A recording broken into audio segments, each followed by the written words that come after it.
You're going to notice a lot of different variations of style as we go through these presentations today. We really had a wide range of literature that we got to choose from. And the next one is actually humorous.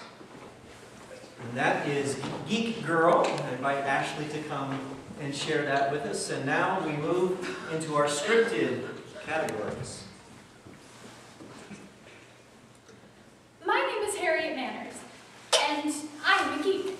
I know I'm a geek because I just looked it up in the Oxford English Dictionary, and I drew a little check mark next to all of the symptoms I recognize. And I appear to have them all, which, I should be perfectly honest here, hasn't come as an enormous surprise. The fact that I have an Oxford English Dictionary on my bedside table should have been one clue.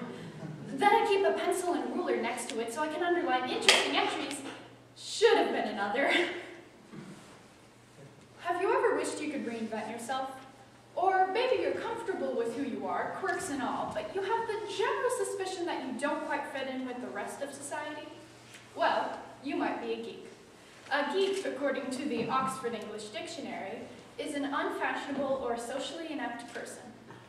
Based on the author's own experiences, Geek Girl by Holly Smale. Now that you know who I am, you're going to want to know where I am and what I'm doing, right? Character, setting, plot. Basic literary elements. So, number 1. Natalie is my best friend. She's also my only friend. This might have to do with the fact that I correct other people's grammar and have a tendency to tell them facts that they're not interested in. Number 2. And put things in lists. Like this one. Number 3. Nat is beautiful. When we were young, adults would put their hand under her chin and say, "Natalie, you're getting gorgeous. You could be a model when you grow up." Number 4. I'm not beautiful. I have model airplanes. Other things will probably filter in through stages, like the fact that I only eat toast in triangles because it means that there are no soggy edges. But you don't need to know that right now. Anyway, the final defining fact that I may not have mentioned is number 5. I don't like fashion. I got away with it until I was about 10. Then teenagehood hit, like a big, pink, glittery sledgehammer. Suddenly there were rules, and breaking them mattered. Skirt lengths and trouser shapes and eyeshadow shades and heel heights. All at once, the world was divided into the right and the horribly, horribly wrong. And the people stuck in between, who for the life of them couldn't tell the difference. People who wore white socks and black shoes, and who liked having hair on their legs. Because it's fluffy at nighttime. People like me. Now, if there had been consistent rules, I'd have done my best to keep up. But fashion's not like that. It's a slippery fish. You try to grab it, but it slides out of your grip and shoots off in another direction. And every desperate grab you make towards it just makes you look even more stupid, until everybody's laughing at you, and the fish has shot under the table. So, to put it simply, I gave up.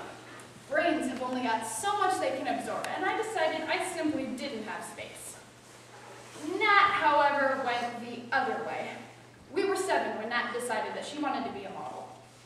Anyway, what this all means is I was not thrilled when Nat asked me last minute to go as her partner for the textiles class trip. In fact, I did 2 years of woodwork class specifically so I didn't have to come on this trip. 2 years of sanding down my thumbs and cringing to the sound of metal on metal.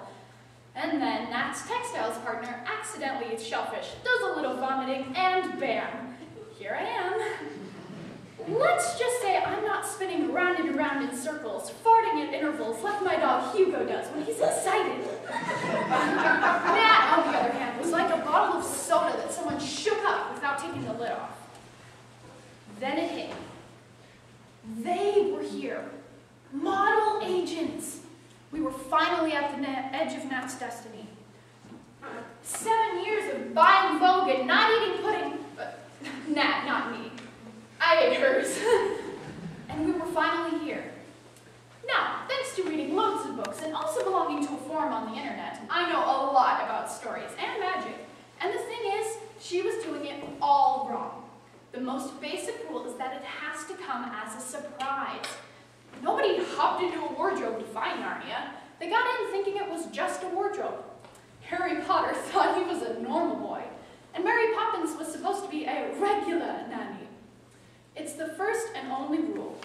Magic comes when you're not looking for it. But Nat was looking for it. She was going to scare the fashion magic off with all of her looking vibes. I needed to get her to think about something else so that the magic would do its thing. Hey Nat, check out all the flowers on this hat. What do you think? How do I look? Suddenly, Nat whips around and whispers, I see an agent. I peer into the crowd, but I can't see anything. Model agents must be like fairies. You can only see them when they want you to. That's when a voice interrupts. Excuse me, can you read? My reading age is over 20. Quite well, actually, thank you. Really? Can you read that sign right there? Read it out loud. Of course. It says, don't touch the hats. Oh, I'm sorry. It's a very, hatty.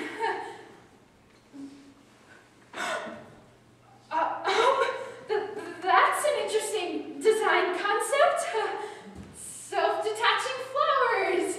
It's a very, modern. The Italian Mafia must have a hat section, because she sounded a lot like someone from the Italian Mafia.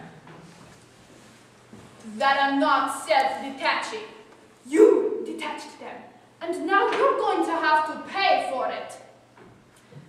At which point, fate, or karma, or God with a strange sense of humor, connects my backside with her hat table. What follows next is a lot of squeaking, mine mostly, followed by her. And then her table dominoes into the stall next to it, and before I know it, there are 6 stalls strewn creatively across the floor. As I am mentally trying to calculate how many centuries of car washings and groundings it's going to take to pay for this, a man wearing a fluorescent yellow jacket and jaunty black hat grabs a hold of me. He looks at Hat Lady. Don't worry, sugar. She's going to pay for the hats. I'll make sure of it personally. And he leads me away from the carnage. Have I been arrested? Then I remember Nat. Before you take me anywhere, I have to find my best friend. She's not going to know where I've gone. Oh, Minnie Treetop, once I have a photo of you, you can go wherever the tiddlywinks you like. A photo? Well, yes, my little peach Melba. I could draw a picture, but head office thought that was ever so unfunny last time. But why would you want my photo? Oh, baby panda, you're like so tomorrow. You're the next Wednesday. No, you're the Thursday after. Do you know what I mean? Oh, darling foot, now you just stand right there. What? But, oh, beautiful. Now turn to the side. Please, I have to find my friend. You're just adorable, angel move. One more shot. There. Anywho, my duty as fairy godmother is complete, and I believe it is time to spread my magic fairy dust elsewhere. So many pumpkins, so little time.